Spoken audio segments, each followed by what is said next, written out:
Senhor Jesus, aqui quem fala é Luana Vilela. Estamos aqui nessa tarde para trazer mais um vídeo do canal. Estou aqui hoje com o meu irmão, o presbítero Luan.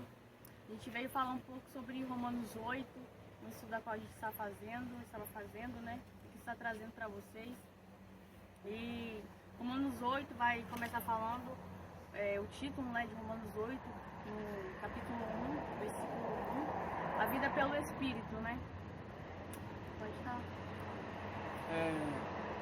Pai do Senhor, meus irmãos, estamos aqui nessa tarde onde decidimos trazer uma lição muito importante para o aprendizado, para que os irmãos venham, tanto como nós estamos aprendendo, mas como os irmãos também vão aprender, pois a palavra de Deus é que vai nos instruir, né? Que vai nos ensinar tudo que talvez por alguma curiosidade ou por algo que talvez precisamos de aprender, a palavra de Deus ela vai esclarecer e tirar toda a dúvida. Pois como Paulo disse a Timóteo, 2 Timóteo 3, versos 16 e 17, que toda a Escritura é inspirada por Deus, útil para ensinar, para redarguir, para corrigir e para instruir em justiça. Isso para que o servo de Deus esteja preparado, perfeito e habilitado, preparado para toda boa obra. E assim como a palavra de Deus, ela realmente, como em outra tradução, ela é útil para ensinar a verdade, condenar os erros, corrigir as faltas e ensinar a maneira certa de viver. Isso que para o servo de Deus seja perfeitamente habilitado e preparado para toda boa obra. E a lição que iremos aprender hoje é sobre a carta de Paulo aos Romanos. Pois sabemos que Paulo, nesse período, se encontrava preso e por meio do seu auxiliar chamado Tércio, ele envia essa carta a esses irmãos que estavam em Roma. Pois Paulo não tinha ido lá visivelmente, aparente aos olhos daqueles irmãos, mas por meio do seu cooperador, essa carta chega até lá. E como o propósito desta carta a estes irmãos era enriquecer o conhecimento deles a respeito da fé que eles tinham professado em Jesus Cristo, a respeito da fé que eles estavam seguindo, porque é um grande erro de muitos que talvez querem seguir a Cristo, mas sem conhecimento bíblico, querem seguir uma vida cristã, mas sem conhecimento bíblico, querem até adorar a Deus, mas sem conhecimento bíblico. Então realmente não há possibilidade de uma pessoa que se diz cristã e que talvez quer permanecer na fé sem conhecer o que está escrito na palavra de Deus. Assim como no capítulo 8, a qual é o tema da qual iremos aprender nesta tarde, ao qual iremos trazer nesta tarde também, que está situado em Romanos 8, versículo 1, até escrito: portanto, agora nenhuma condenação há para os que estão em Cristo Jesus, que não andam segundo a carne, mas segundo o Espírito. O que Paulo quis trazer a eles, o ensinar. E Romanos 8:1, quando Paulo vem dizer a estes irmãos sobre que não há nenhuma condenação para aqueles que estão em Cristo Jesus. Por que não há condenação para aqueles que estão em Cristo Jesus? Simplesmente pelo fato que ele disse logo embaixo na parte B, que não andam mais segundo a carne, mas segundo o Espírito. Então a condenação está para aqueles que não confessaram a sua vida a Cristo e que não se converteram a Deus por meio de Jesus Cristo e que agora permanecem em seu estado pecaminoso e agora estão vivendo segundo a carne. Isto é o porquê de sua condenação, isso é o porquê de serem condenados, porque não crê no Filho de Deus, que também não segue os preceitos que realmente é revelado na Escritura Sagrada. Mas por que Paulo disse que não há condenação para aqueles que estão em Cristo Jesus? Porque já não anda mais segundo a carne, porque é o Espírito Santo que está atuando na vida deles, em seu interior, dando capacidade de poder para andar segundo o Espírito. É porque que agora irão alcançar esta grande salvação, pois agora estão andando segundo a vontade de Deus, em santidade e realmente retidão perante Deus. Amém? É bom lembrar, né, que nos últimos dias, né, nesses dias a gente está vivendo assim tempos difíceis, né? Tempos em que muitos estão se desviando, muitos estão se esfriando na fé, né?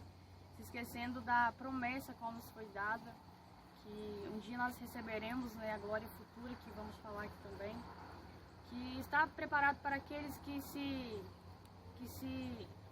como que eu posso dizer? Que estão em Cristo Jesus, né? Que se esforçam, que buscam verdadeiramente, que andam pelo Espírito Santo. Porque nós vemos que nenhuma condenação há para aqueles que estão em Cristo Jesus. E logo mais abaixo nós vamos ver falar também sobre... E para continuar o assunto a qual eu estava dizendo sobre aqueles que... Para acrescentar mais o que eu estava querendo dizer no versículo 1 sobre aqueles que não vão ser condenados em Cristo, porque agora estão andando segundo o Espírito, simplesmente andando segundo a vontade de Deus. Paulo vem dizer no versículo 5 e 6 sobre porque os que são segundo a carne inclinam-se para as coisas da carne, mas os que são segundo o Espírito, para as coisas do Espírito. 6. Porque a inclinação da carne é morte. Ele está querendo dizer morte espiritual, mas a inclinação do Espírito é vida, tanto progressiva a espiritual como a eterna e paz. Então Paulo está querendo dizer que as pessoas não convertidas, as pessoas degeneradas, as pessoas que ainda não têm o Espírito de Deus, as pessoas que não estão em Cristo, elas sempre serão caracterizadas em sua vida cotidiana, sempre almejando e buscando satisfazer os maus desejos da sua carne, pois ele disse que a inclinação da carne é a morte, e os que são segundo a carne inclinam-se para as coisas da carne. Então as pessoas que não convertidas, não espirituais, sempre vão almejar as coisas deste mundo, sempre vão depositar sua fé nas coisas deste mundo, sempre vão ter por esperança em coisas deste mundo, sempre vão ter por prazer ou querer achar que vão ter alegria em coisas deste mundo, sempre vão querer achar que é bom as coisas da carne, sempre vão querer desejar ou fazer as coisas da carne. Então Paulo está querendo dizer simplesmente isso, que os carnais sempre vão em busca daquilo que satisfaz as suas paixões carnais. Só que Paulo traz também a nós, em Gálatas 5, 24, que todos aqueles que estão em Cristo Jesus, ou todos aqueles que pertencem a Cristo, crucificaram a sua carne com as suas paixões e com os seus desejos. Isso que Jesus também disse, Marcos 8,34, que Jesus disse: aquele que quiser vir após mim, assim mesmo se negue, tome sua cruz e siga-me. Jesus também disse em Lucas que aquele que não renunciar a tudo que possui, não pode ser o meu discípulo. Então realmente, como Jesus se apresenta aquele jovem rico, dizendo a ele que uma coisa te falta, ele disse: eu tenho observado, Senhor, tudo que o Senhor disse até agora sobre honrar pai e mãe, pagar o que eu tenho devido, eu tenho observado tudo isso desde a minha mocidade. E Jesus disse: uma coisa ainda te falta, pega a sua riqueza, vende e reparte com os pobres. Aí aquele jovem fica triste, fica aflito, lamenta e volta para trás e abandona Cristo. Aí Jesus fala ali para os seus discípulos: quão difícil entrará um rico no reino dos céus, mais fácil é passar um camelo pelo fundo de uma agulha do que o rico entrar pelo reino dos céus, porque poucos estão dispostos a renunciar, poucos estão dispostos a abandonar, poucos estão dispostos a desistir de fazer sua própria vontade, de renunciar aos seus próprios prazeres, de renunciar ao que sua carne pede, ou que o mundo lhe apresenta, ou que o próprio Satanás traz à sua frente. Mas realmente o que eu posso trazer é que bem-aventurado é estes que renuncia por amor a Cristo, pois Jesus também disse isso em Marcos, que aquele que perdeu sua vida, ganha lá, aquele que perdeu sua vida, salva lá, aquele que perdeu sua vida por amor de mim e por amor do Evangelho, este salvará a sua vida, este realmente herdará a vida eterna. Então, eu quero trazer ainda mais sobre que ele disse: porque a inclinação da carne é a morte, e a inclinação do Espírito é vida e paz. Então a situação daqueles que decidem ou que persistem em viver segundo a carne é sempre morte espiritual. E realmente, no final de tudo, é condenação eterna. Mas os que andam segundo o Espírito é vida progressiva, tanto é espiritual, e como também este herdará a vida eterna e uma paz que não se pode roubar, que não se pode tirar, que no céu realmente será algo permanente e duradouro, mas nesta vida, aqui agora, a vida espiritual estará abundante naqueles que andam em espírito e também terão paz que terão um relacionamento correto com Deus. Só podem desfrutar de paz aqueles que estão andando segundo o Espírito e que por causa desse relacionamento correto com Deus e por sua obediência aos mandamentos, herdam esta paz que não pode ser tirada. E no versículo 14, Paulo disse que todos os filhos de Deus são guiados pelo Espírito de Deus. Então os filhos de Deus agora são guiados pelo Espírito de Deus que neles habita agora. E iremos também falar sobre um assunto sobre a esperança do cristão, a esperança do crente. E como eu estava dizendo, né, no dia de hoje a gente está vivendo um declínio, né, espiritual muito grande, uma decadência espiritual, né, em qual nós vemos muitos cristãos assim, deixando de viver pelo Espírito, né, e começando a viver pela carne. Aqui no verso 18 vai nos dizer: porque para mim tenho por certo que as aflições deste tempo presente não são para comparar com a glória que em nós será revelada. E mais embaixo, deixa eu só achar aqui.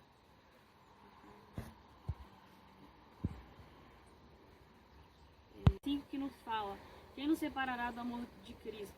A tribulação, ou a angústia, ou a perseguição, ou a fome, ou a nudez, ou o perigo, ou a espada. Então aqui a gente vê que nada pode nos separar do amor de Cristo, né? Mas quando a gente perde o amor, quando a gente perde a perseverança, perde a vontade de buscar pelo Senhor, a gente se esfria e entra nesse declínio espiritual. E aqui a gente vê que o que está acontecendo nos dias de hoje não é assim para matar o nosso espiritual. Pode ser até que mate a carne, mas aquele que vive pelo Espírito Santo, ele crê que tem algo preparado para ele, algo melhor. Então ele não se preocupa, ele não se abate, ele não se deixa levar pelas coisas que estão acontecendo. Porque no verso 35 nos fala que nada pode nos separar do amor do Pai. Nada que aconteça nessa vida pode nos separar. Então, se estamos vivendo de acordo com o Espírito Santo, nada vai nos separar. E a partir do momento que a gente começa assim, a viver pela carne, a gente começa a buscar as coisas da carne e aí entra a preocupação, aí entra a falta de esperança, a falta de confiança no Senhor. Porque em Filipenses 1:21 nós vemos Paulo falando, né? Porque para mim o viver é Cristo e o morrer é lucro. Então aqueles que estão em Cristo Jesus, aqueles que confiam no Senhor, eles sabem que se eles morrerem hoje, a salvação é garantida, a salvação é certa. E há algo melhor preparado. Há uma glória futura que para os cristãos está preparada. Então não há por que temer, não há por que nós recuarmos. Este momento é um momento a qual nós devemos ir à frente e lutar, porque o inimigo tem lançado palavras, tem lançado muitas setas para desanimar os filhos de Deus, para deixar que eles se esfriem na fé e possam até desviar dos caminhos do Senhor. Mas este momento é um momento de nos fortalecermos em Cristo, porque a gente sabe que a qualquer momento o Senhor pode voltar, a qualquer momento Ele pode vir buscar a sua igreja. E nós precisamos estar preparados, precisamos estar confiantes, precisamos deixar que o Espírito Santo de Deus nos guie para a vontade dEle.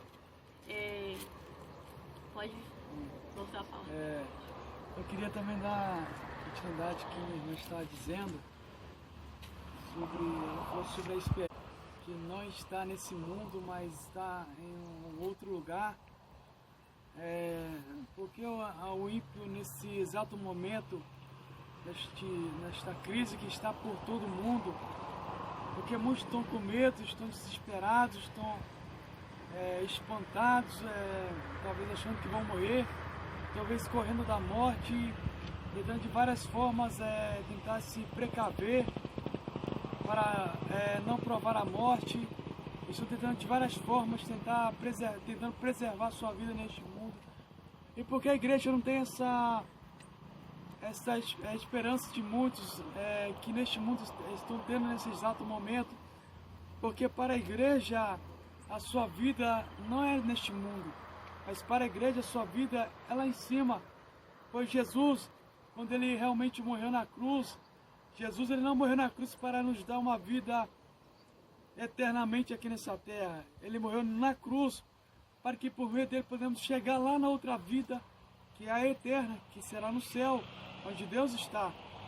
Então e como o versículo 18 do capítulo 8 vai estar escrito, Paulo dizer, porque para mim tenho por certo que as aflições deste tempo presente não são para comparar com a glória que há de nos ser revelada.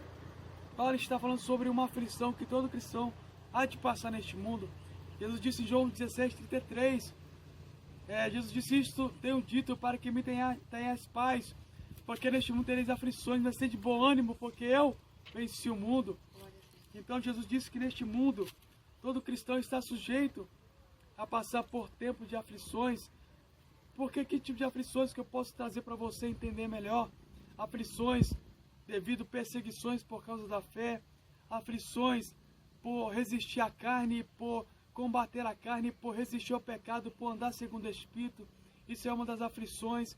Aflições por perseguições do mundo ímpio, aflições por perseguições de Satanás, aflições por inimigos da cruz de Cristo, perseguições de falsos crentes, falsos mestres, de falsos líderes.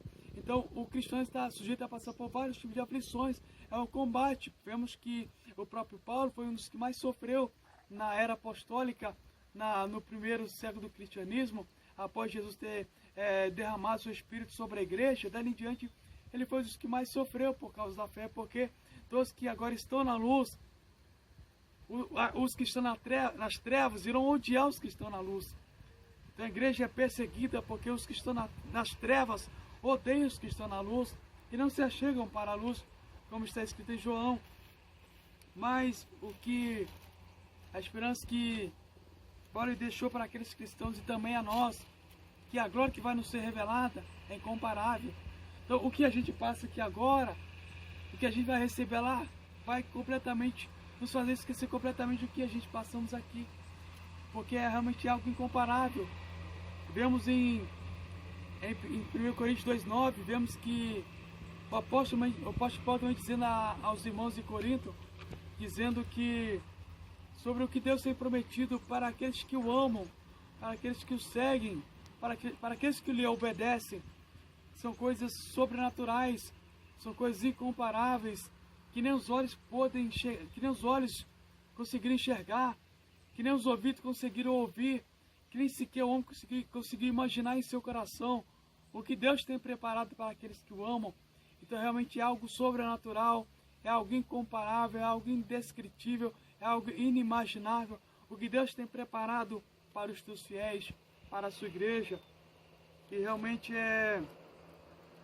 vemos que, como a carta de Paulo também vai dizer, que nesse versículo qual diz sobre o versículo 18, sobre esta esperança, como mais embaixo ele vai dizer sobre até a criação que nós estamos observando, como neste vídeo você está observando e vai ver, atrás tem algumas paisagens, até a criação que vocês estão vendo, até o que Deus tem feito, os céus, a terra, os mares, os animais, tudo realmente está gemendo, está com dores de parto, como Paulo disse, devido ao pecado que entrou no mundo por intermédio de Adão e Eva. Então o pecado vem entrando no mundo, vem trazendo consequências para a humanidade, consequências para a criação. Então até a criação vai ser restaurada por Deus e espera por essa restauração, que será o novo céu e nova terra, citado em Apocalipse. Então isso que realmente é a esperança da criação, de ser restaurada novamente, pois o pecado trouxe consequências ruins para a natureza, assim como a igreja, nós esperamos por essa restauração que será no arrebatamento, ou aqueles que morrerem em Cristo serão ressuscitados, iremos receber um corpo de glória, um corpo incorruptível.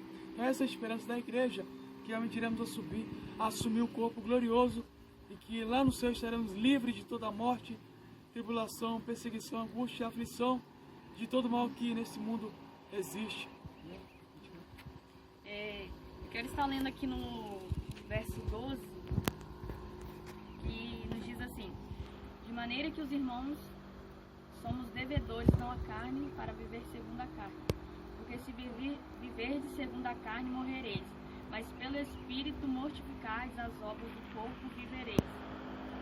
No verso 15, que fala: porque não recebeis o espírito de escravidão, para outra vez entrardes em temor, mas recebestes o espírito de adoção de filhos, pelo qual chamados Abba Pai. No verso 17: e se nós somos filhos, somos logo herdeiros também, herdeiros de Deus e herdeiros de Cristo. Se é certo que com ele padecemos, para que também com ele sejamos glorificados. Então aqui a gente vê que, como meu irmão disse, né, o cristão ele há de passar por coisas aqui na terra, por tribulações, por adversidades, por provações. E muitas pessoas às vezes não entendem, né? Eles acham que a vida de um cristão é um mar de rosa, é tudo bonança, né? É só prosperidade. Mas a gente tem um exemplo de Jesus Cristo. Ele foi o maior pregador da verdade, né? Ele foi um grande exemplo para todos nós, ele é um exemplo. E a gente vê que por ele ser verdadeiro, por ele ser sincero, por ele ser pregador da verdade, por ele ser filho de Deus, ele passou por várias adversidades, ele passou por perseguições, ele passou por calúnias. Então, isso nos remete a entender que nós também iremos passar. Eu aprendi algo que, se o cristão ele está vivendo uma vida tranquila, uma vida em que nada está acontecendo, que está tudo bom, que ele, né, se acomoda até por achar que está tudo bem, ele não está vivendo segundo a vontade de Deus. Porque a gente vê que aqueles que vivem verdadeiramente segundo a vontade de Deus, ele passa por algo, ele passa por uma aflição, porque até mesmo porque o inimigo ele vem para afrontar. Então, se está tudo tranquilo, pode ser que você esteja fazendo a vontade do inimigo, porque aqueles que verdadeiramente eles andam segundo o que Jesus quer, né, ele vai ter perseguição, ele vai ter afronta. Então, aqui nos fala, né, que aqueles que vivem segundo o Espírito, eles são herdeiros, são co-herdeiros, né, de Cristo. Então, aquilo que Cristo recebeu, nós também iremos receber um dia. Então, essa... Também o que Paulo também quis nos trazer também ao nosso conhecimento, como a irmã até disse também sobre que nada nos poderá se separar do amor de Deus, seja, como Paulo disse aqui, seja a tribulação, seja a angústia, a perseguição, fome, nudez, perigo, espada, seja nada disso poderá nos separar do amor de Deus. Então tudo que você esteja passando, seja tribulação, perseguição, angústia, fome, nudez, espada, seja até a morte vir até você, não irá te separar do amor de Deus em Cristo Jesus. Eu tenho a certeza que em qualquer lugar dessas que foi citado aqui, se você esteja passando, isso não te separou do amor de Deus, mas Ele continua te amando por meio de Cristo, que por meio de Cristo se tornou Filho de Deus. Ele, como Pai, Ele nos ama, então nada disso poderá nos separar do amor de Deus. Então, independente da situação o que a gente esteja passando, nada nos separará do amor de Deus. Inclusive, uma coisa que pode nos separar do amor de Deus está relatado em Isaías 59, 1, 2, dizendo que as mãos de Deus não estão encolhidas para que não possa salvar, nem seus ouvidos agravados para que possa ouvir, mas as vossas iniquidades fazem divisão entre vós e Deus, e os vossos pecados encobrem o rosto de vós, para que Ele não vos ouça. Então, a única coisa que pode nos separar do amor de Deus é o pecado. Então, aqueles que cedem ao pecado simplesmente está rejeitando o amor de Deus para viver amando o pecado. Então, todo ser humano tem a oportunidade de escolher ou deixe ser amado por Deus em Cristo, ou realmente irá desfrutar da ira de Deus por ter amado o pecado. Mas realmente é melhor rejeitar o pecado e ser fiel a Cristo e ser amado por Deus, do que realmente amar o pecado e viver no pecado e ser realmente, e no final de tudo, ser condenado no final, desfrutar da ira eterna. Então realmente o que Paulo quer nos trazer também, o que a palavra do Senhor quer nos trazer sobre a predestinação, que Paulo disse no versículo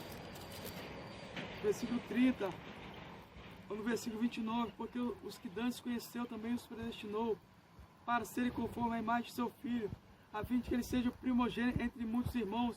E aos que predestinou, a esse também chamou. E aos que chamou, a esse também justificou.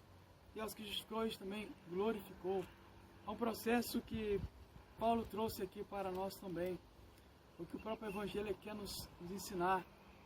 Sobre que como a predestinação de Deus, antes ela vem a eleição, depois a predestinação, qual o propósito de Cristo. Aqueles que confessam a Ele, que entregam sua vida a Cristo, realmente passa a se integrar no grupo dos escolhidos.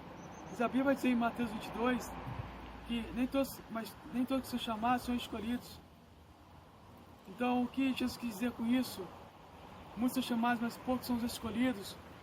Porque estes escolhidos, Jesus quis dizer, são aqueles que decidem seguir a Cristo, decidem renunciar ao pecado do mundo, decidem seguir o Evangelho como ele é, a verdade como ela é dita. Esses escolhidos são os que permanecem fiéis ao Evangelho, que permanecem fiéis a Deus, e que estes escolhidos estão no grupo daqueles que irão ser chamados, predestinados, irão desfrutar da justificação, da santificação, irão ser perdoados, também irão participar da glorificação futura, que iremos receber nos céus, onde será algo maravilhoso, que é a nossa salvação dada pela graça em Jesus Cristo. Amém?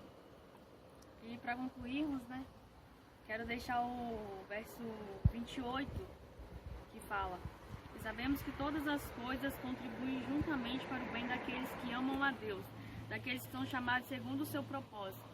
Então tudo que vier a nos acontecer está cooperando para o bem. Tudo que estamos passando aqui nesta terra está contribuindo para o bem. Então a gente pode entender que o que estamos passando, se passarmos com Cristo, nós iremos vencer. Se passarmos na direção de Deus, nós iremos vencer. Mas a partir do momento que você abandona Cristo e volta para o pecado, e volta a viver segundo a carne, você infelizmente está deixando de adquirir o bem.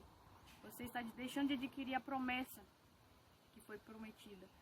Então eu quero deixar esse versículo, para a nossa meditação. E também, como esse versículo ela diz sobre que sabendo as coisas cooperam para o bem daqueles que amam a Deus, é chamado segundo o seu propósito. Que pode também dizer a nós também, sobre na área cristã ou cristão, tudo que ele passa, sendo fiel ao Senhor, irá cooperar para o seu bem. Talvez estamos passando por um tempo terrível, mas a igreja fiel sabe que Deus irá velar e cumprir com a sua palavra sobre os que o temem, os que o servem, os que são seus seguidores, seus fiéis.